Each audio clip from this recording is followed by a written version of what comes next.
નમસ્કાર દર્શક મિત્રો, હું છું જીગર. આપ જોઈ રહ્યા છો નર્મદા સમાચાર. સૌપ્રથમ જોઈશું આજના મુખ્ય સમાચારો.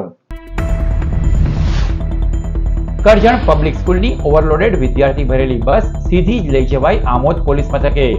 સ્કૂલની 28 સીટર બસમાં 45 વિદ્યાર્થીઓને ભરીને લઈ જવાતા હોવાનો વિવાદ.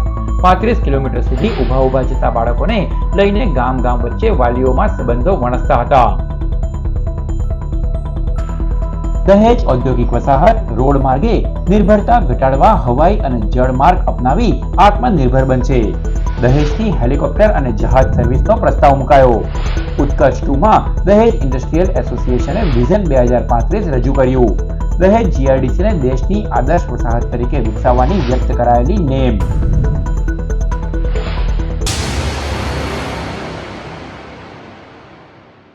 આમોદના સરભાડના વાલીઓ કરજણ પબ્લિક સ્કૂલની તેઓના સંતાનોને ઘેટા બકરાની જેમ ભરી જતી સ્કૂલ બસને અટકાવી સીધા પોલીસ મથકે લઈ આવ્યા હતા. કરજણ પબ્લિક સ્કૂલની 28 સીટર બસમાં 45 વિદ્યાર્થીઓને ભરાતા અલગ ગામના વાલીઓ વચ્ચે છેલ્લા કેટલાક સમયથી માથાકૂટ થતી હતી.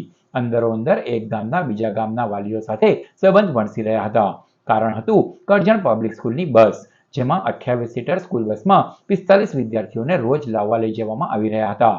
જેથી ભારે ભરખમ સ્કૂલ બેગ સાથે 17 થી વધુ વિદ્યાર્થીઓએ રોજ ઊભા 35 કિલોમીટર સુધી મુસાફરી કરવી પડતી હતી. વળી બીજા ગામના વાલીઓ તેઓના સંતાનોને બસ લેવા આવતા અન્ય વિદ્યાર્થીઓને સીટ પરથી ઉઠાડી મૂકતા હતા. આ અંગે આમોદના વાલીઓએ શાળાના પ્રિન્સિપલ અને સંચાલકોને રજૂઆત કરી હતી. બીજી સ્કૂલ બસ મૂકવા કે વધુ સીટર બસની વ્યવસ્થા કરવાની રજૂઆતમાં શાળા સંચાલકો દ્વારા કોઈ કાર્યવાહી થઈ રહી ન હતી. અંતે રોષે ભરાયેલા સરભાણ ગામના વાલીઓએ ઓવરલોડ વિદ્યાર્થીઓ ભરેલી સ્કૂલ બસને અટકાવી સીધી જ આમોદ પોલીસ મથક લઈ ગયા હતા. જોકે આ બનાવ બાદ ગભરાયેલા ડ્રાઈવર સ્થળ પરથી છૂ થઈ ગયો હતો. ઘટનાની જાણ થતાં કરજણ પબ્લિક સ્કૂલની એડમિનિસ્ટ્રેશન સ્થળ પર દોડી આવ્યા હતા અને વાલીઓને સમજાવવાનો પ્રયાસ કર્યો હતો. દોડા કે દાંડા જે રસ્તામાં ગામ આવે છે ત્યાં આગળ તેમને ઊભા કરી દેવામાં આવે છે અને દંડાને લઈને ઊભા થઈ જાય છે. કેટલા વાલીઓને તેમને ઊભા કરીને ધમકી આપવામાં આવે છે. આ તો ખોટું છે કે સ્ટુડન્ટને ધમકી ના આપવી પડે. એમ કે સ્ટુડન્ટનો શું વાંક છે? તમારે જે બી પ્રોબ્લેમ હતો મેનેજમેન્ટને તમારે કહેવાનું હતું, સ્કૂલની પ્રિન્સિપલને તમારે વાત કરવાની હતી. સ્ટુડન્ટને જોર જબરદસ્તી ધમકી કરીને મતલબ નથી. એવી રીતે તો જગ્યાનું સોલ્યુશન આવે જ નહીં ને. દરેક છોકરા ફીસ ભરી છે તો દરેકના સીટ મળવી જરૂરી જ છે. કોઈ ફ્રીમાં તો ટ્રાવેલિંગ કરતું નથી. એટલે એવું ના હોય કે તમે ઊભા થાવ ને અમારા છોકરા બેસે. એમને દાંડાવાળાને પેરેન્ટ્સને બી સમજવું પડે કે આપણે જે પ્રોબ્લેમ છે પ્રિન્સિપલ સાથે સોલ્વ કરાય, ના કે સ્ટુડન્ટ સાથે.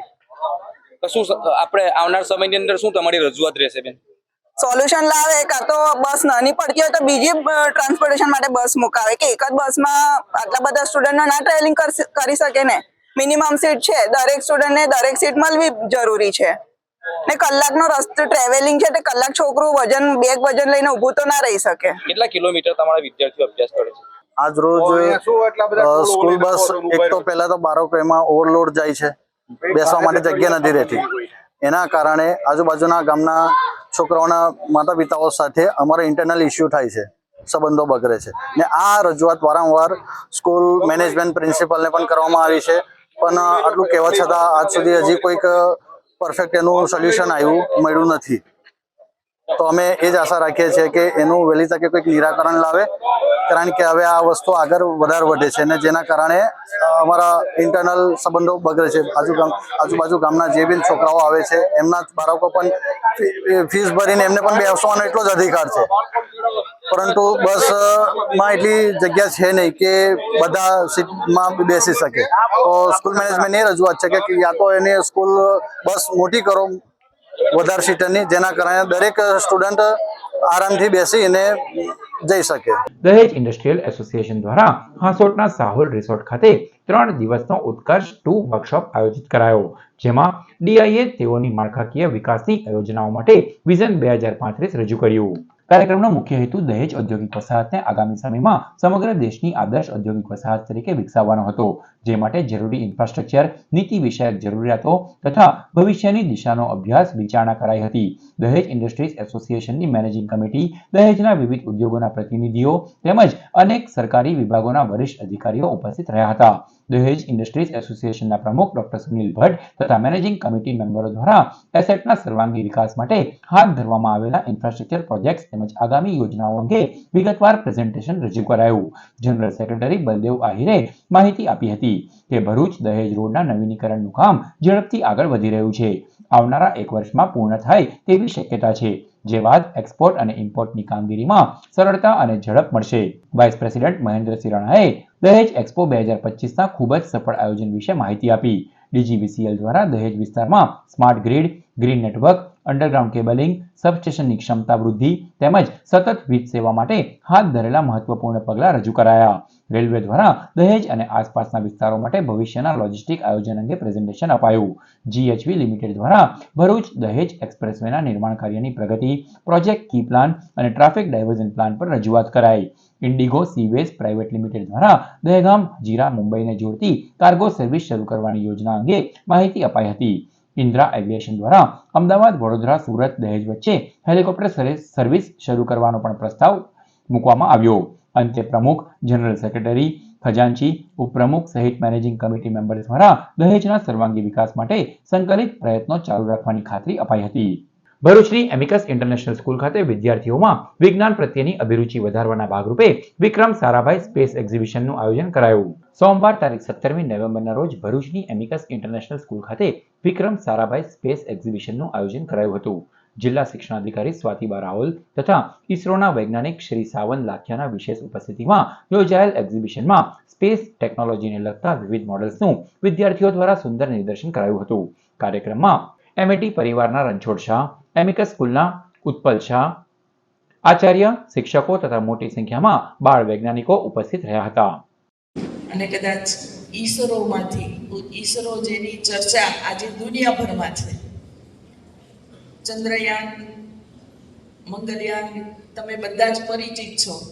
ઈસરોનો પરિચય મારે આપવાની જરૂર નથી, પણ દુનિયાભરમાં જે ચર્ચાનો મુદ્દો છે, મતલબ કે ખૂબ ગણમાન્ય છે, તેવા લોકો આજે આપણી વચ્ચે અહીં ભરૂચ ખાતે આપણા મહેમાન બન્યા છે.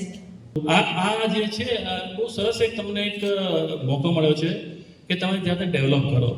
જે ટેકનિકલ સાઈડ ઉપર બાળકો છે જો ટેકનિકલી થોડા સાઉન્ડ થાય, જે મેનેજમેન્ટ સાઈડ ઉપર બાળકો છે વોલન્ટિયર છે એ બાજુ સાઉન્ડ થાય, આ સ્કિલ્સ ડેવલપ થશે તમારા ભવિષ્યમાં ખૂબ કામ આવશે. અને અમે ઈચ્છીએ કે આજે એક્ઝિબિશન તો તમારી માટે જ લાગે છે અમે, તો અમારી એક અંદરથી ઈચ્છા છે કે અમે એટલી સરસ કોશિશ કરીએ કે તમારામાંથી કોઈ બી બાળક, એક બાળક જો અમે એવું એને ઇન્સ્પાયર થઈ જાય અમારા મહેનતથી અને એ સાયન્સ પરનું વિચારે અને દેશને મોટો થઈને યોગદાન આપે તો એ અમારી માટે સફળતા કહેવાશે. ભોલાવ જિલ્લા પંચાયત બેઠકનો કારોબારી અધ્યક્ષ આયોજિત સ્નેહ મિલન સમારોહ સાંસદ અને ધારાસભ્યની ઉપસ્થિતિમાં સંપન્ન થયો. ભરૂચ જિલ્લામાં પણ પ્રધાનમંત્રીના આત્મનિર્ભર ભારત હેઠળ જિલ્લા પંચાયત બેઠકો અને શહેરોમાં 34 સ્નેહ મિલન કાર્યક્રમો ભાજપ દ્વારા આયોજિત કરાયા હતા. ભોલાવ જિલ્લા પંચાયત બેઠક ખાતે નૂતન વર્ષ સ્નેહ મિલન સમારોહનો છેલ્લો કાર્યક્રમ રવિવારે આયોજિત કરાયો. ભોલાવના મૈત્રીનગર કોમન પ્લોટ ખાતે જિલ્લા પંચાયતના કારોબારી અધ્યક્ષ ધર્મેશ મિસ્ત્રી દ્વારા કાર્યક્રમનું આયોજન કરાયું. કાર્યક્રમમાં સાંસદ મનસુખ વસાવા અને ધારાસભ્યની વિશેષ ઉપસ્થિતિમાં કાર્યક્રમ યોજાયો. જિલ્લાના આ છેલ્લા સ્નેહ મિલન સમારંભમાં જિલ્લા ભાજપ પૂર્વ પ્રમુખ મારુતિસિંહ અટોદરિયા, તમામ 9 તાલુકાના પ્રમુખ, વિસ્તારના સરપંચો, ભોલાવ જિલ્લા પંચાયતના બેઠકના પદાધિકારીઓ, આગેવાનો, કાર્યકરો સાથે પ્રજાજનો મોટી સંખ્યામાં જોડાયા હતા. ભોલાવ જિલ્લા પંચાયત બેઠકના સ્નેહ મિલનમાં જિલ્લા ભાજપના આગેવાનો, કાર્યકરો સાથે વિશાળ સંખ્યામાં હાજર રહેલા લોકોએ આત્મનિર્ભર ભારતના સંકલ્પને સાર્થક કરવા સ્વદેશી અપનાવવાના શપથ પણ લીધા હતા. સ્નેહ સંમેલન અંગેની જે આપ શ્રીને વાત કરી તે પ્રકારે આ સ્નેહ સંમેલન જિલ્લા પંચાયત પ્રમાણે સમગ્ર ગુજરાતમાં ચાલી રહ્યા છે. ભારતીય જનતા પાર્ટી આમ તો ખૂબ મજબૂત છે, પણ કાર્યકર્તાને સતત સક્રિય રાખવાના, પાર્ટીની વિચારધારા વધુને વધુ મજબૂત બને. તદુપરાંત દેશના પ્રધાનમંત્રી નરેન્દ્રભાઈ મોદી સાહેબ દેશને એક સમૃદ્ધ ભારત બનાવવા માંગે છે, આત્મનિર્ભર ભારત બનાવવા માંગે છે અને 2047 સુધીમાં ભારત એક વિકસિત ભારત બને એ ધ્યાનમાં રાખીને એક કાર્યકર્તા, પાર્ટીના શુભેચ્છકો અને 2047 સુધીમાં ભારત જ્યારે મજબૂત બને ત્યારે એક પણ કોઈ પાર્ટ એક પણ કોઈ ક્ષેત્ર પાછળ ના રહી જાય એ ઉદ્દેશ્ય સાથે આવા જિલ્લા સ્નેહ સંમેલનો મળી રહ્યા છે. બેંક ઓફ બરોડાના રિટાયર્ડ કર્મચારીઓનું સ્નેહમિલન યોજાયું. બેંક ઓફ બરોડાના રિટાયર્ડ કર્મચારીઓનું સ્નેહમિલન શનિવારે નારાયણ વિદ્યાવિહાર શાળા ખાતે યોજાયું. બેંકના vice president Yogesh Parekh, assistant general manager bank of બરોડાના અમનકુમાર, ઝોનલ ઓફિસના NRI હેડ શ્રી મહિડા તથા સમગ્ર રિજનલ ટીમ અને ભૂતપૂર્વ કર્મચારીઓ આ સ્નેહમિલન પ્રસંગે એકત્રિત થયા હતા અને એકમેક સાથે આનંદ પ્રમોદની ક્ષણો વિતાવી હતી. ભરૂચમાં નર્મદા પરિક્રમાવાસીઓનું આગમન શરૂ. નીલકંઠેશ્વરમાં પડાવ. વિશ્વમાં એકમાત્ર થતી નર્મદા નદીની પરિક્રમાનો ઉદ્ગમ સ્થાન અમરકંટકથી દશેરા બાદ પ્રારંભ થઈ ચૂક્યો છે. ભરૂચના નીલકંઠેશ્વર મહાદેવ મંદિરે પરિક્રમાવાસીઓનું આગમન થઈ રહ્યું છે. જાડેશ્વર નીલકંઠેશ્વર મહાદેવ મંદિર ખાતે ખૂબ જ મોટી સંખ્યામાં પરિક્રમાવાસીઓનું આગમન થતા મંદિર પરિષદ દ્વારા તેઓને જમવા અને રહેવાની સેવા પૂરી પાડવામાં આવી રહી છે. मेरा नाम सुग्रीव बाबा परिक्रमा में चल रहे हैं. हम यहाँ पर नीलकुंठ महाराज पे आए हैं. अच्छी व्यवस्था हो रही है, कोई कसर नहीं है व्यवस्था में. तो इस साइड से आया हूँ, समुद्र पार किया, फिर बताया कि यहाँ जाना है, यहाँ रुकना है. नीलकंठा है भगवान शंकर का, तो यहाँ पे बहुत अच्छा अभी प्रसादी पाई, बहुत बड़ी एक नंबर की प्रसादी बनी है. बहुत अच्छा लगा मेरे को, बहुत अच्छी प्रसादी है भैया यहाँ पे. और रुकने की भी एक नंबर की व्यवस्था है यहाँ पे, कोई टेंशन नहीं है, कोई दिक्कत नहीं है. आज यहीं विश्राम करेंगे, फिर कल यहाँ से निकलेंगे. વાલિયાની ગોદરેજ કંપનીમાં રૂપિયા 8.25 કરોડનું મટીરીયલ્સ ટેન્કરમાંથી ચોરી કરવામાં વધુ 2 આરોપીઓની ધરપકડ કરાઈ. વાલિયાની ગોદરેજ કંપનીમાં એપ્રિલથી નવેમ્બર દરમિયાન મુંબઈ લિંક લોજિસ્ટિક, ટ્રાન્સલિંક, સોનુ કાર્ગો, તાસ ટ્રાન્સપોર્ટ, અંશ સબ ટ્રાન્સપોર્ટ તેમજ ડ્રાઈવરો સહિત સહભાગીઓએ કરોડોના મટીરીયલ્સની ચોરી કરી હતી. કન્ટેનરોના ક્લેન્જરના નટ બોલ્ટ ખોલી આશરે રૂપિયા 8.25 કરોડના મૂલ્યના 458.87 મેટ્રિક ટન આયાત કરેલો કાચો માલ સેરવી લીધો હતો. જે ગુનામાં અગાઉ પોલીસે 10 ટ્રક ટેન્કરો સાથે 9 ડ્રાઈવરોની ધરપકડ કરી હતી. વાલિયા પોલીસે આ ગુનામાં વધુ 2 આરોપી મુસ્તકીમ શેખ અને અફરોઝ આલમ ખાનની ધરપકડ કરી લીધી હતી. વાલિયાના મોખડી ગામે સંતાડેલી રૂપિયા 13.24 લાખનો દારૂ ભરેલી ટ્રક જપ્ત કરાઈ. બુટલેગર વોન્ટેડ જાહેર કરાયો. વાલિયાના નિકોલી ગામે રહેતા બુટલેગર સંજય વસાવાએ દારૂ ભરેલી ટ્રક સંતાડેલી હોવાની બાતમી ભરૂચ LCBને મળી હતી. લોકલ ક્રાઇમ બ્રાન્ચે મોખડી ગામે દરોડા પાડતા ટેકરી ફળિયામાં ખાડી તરફ જવાના માર્ગે સંતાડેલી ટ્રક મળી આવી હતી. મોખડી ગામમાં ટેકરી ફળિયામાં રહેલી ટ્રકની તાળપત્રી હટાવતા દારૂની પેટીઓ મળી આવી હતી. ટ્રકમાંથી દારૂની બિયરની 5,433 બોટલો કિંમત રૂપિયા 13.24 લાખનો જથ્થો જપ્ત કરાયો હતો. દારૂ અને ટ્રક મળી કુલ 20.24 લાખનો મુદ્દામાલ કબજે લઈ બુટલેગર સંજય વસાવા અને ટ્રક માલિકને વોન્ટેડ જાહેર કરાયો છે. વાલિયાના ભાગા ગામે સામાજિક વનીકરણ વિસ્તારમાંથી 7 ફૂટ જેટલો લાંબો અજગર ઝડપી લેવાયો. વાલિયા તાલુકાના ભાગા ગામ પાસે આવેલ સામાજિક વનીકરણ વિસ્તારમાં અજગર દેખાતા ગ્રામજનો ભયભીત બન્યા હતા. આ અંગે ગામના લોકોએ વાલિયા વન વિભાગની કચેરીએ જાણ કરી હતી. વન વિભાગની ટીમ અને જીવદયા પ્રેમીઓ કિરણ વસાવા, મોહિત વસાવા સ્થળ પર દોડી આવ્યા હતા અને ભારે જહેમતે 7 ફૂટ લાંબા અજગરને પકડી પાડી વન વિભાગના માર્ગદર્શન હેઠળ જંગલ વિસ્તારમાં મુક્ત કર્યો હતો.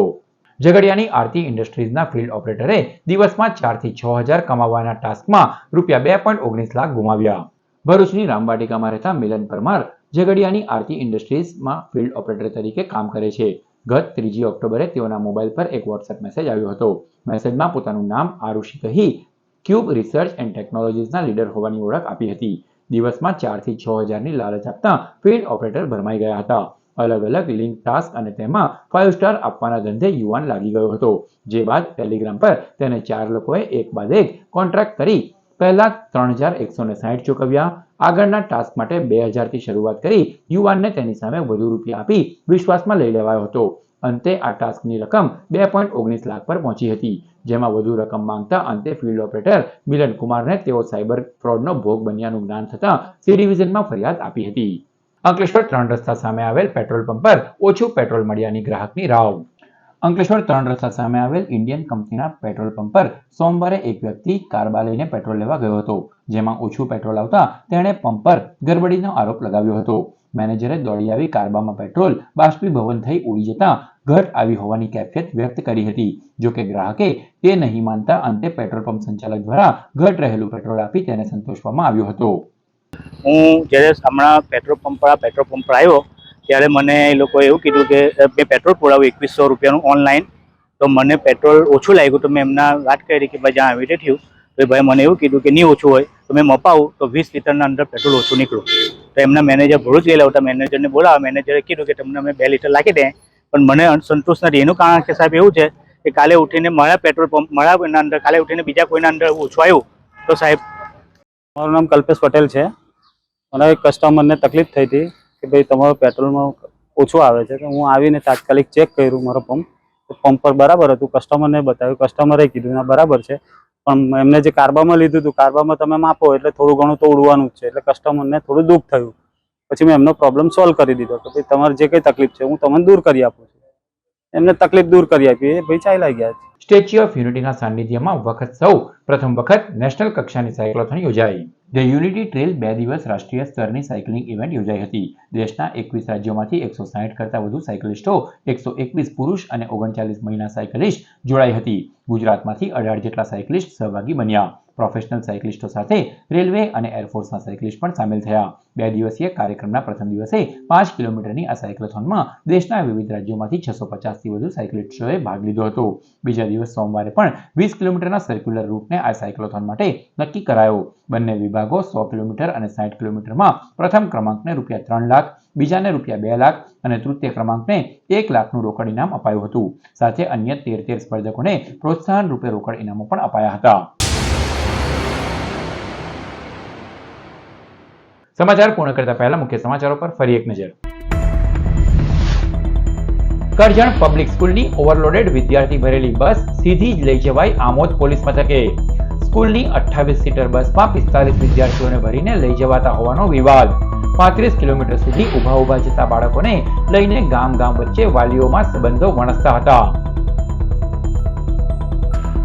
દહેજ ઔદ્યોગિક વસાહત રોડ માર્ગે નિર્ભરતા ઘટાડવા હવાઈ અને જળ માર્ગ અપનાવી આત્મનિર્ભર બનશે. દહેજથી હેલિકોપ્ટર અને જહાજ સર્વિસનો પ્રસ્તાવ મુકાયો. ઉત્કર્ષ 2માં દહેજ ઇન્ડસ્ટ્રીયલ એસોસિએશને વિઝન 2035 રજૂ કર્યું. દહેજ જીઆરડીસીને દેશની આદર્શ વસાહત તરીકે વિકસાવવાની વ્યક્ત કરાયેલી નેમ. તો આ હતા અત્યાર સુધીના નર્મદા સમાચાર. નવા સમાચારો સાથે ફરી મળીશું. નમસ્કાર.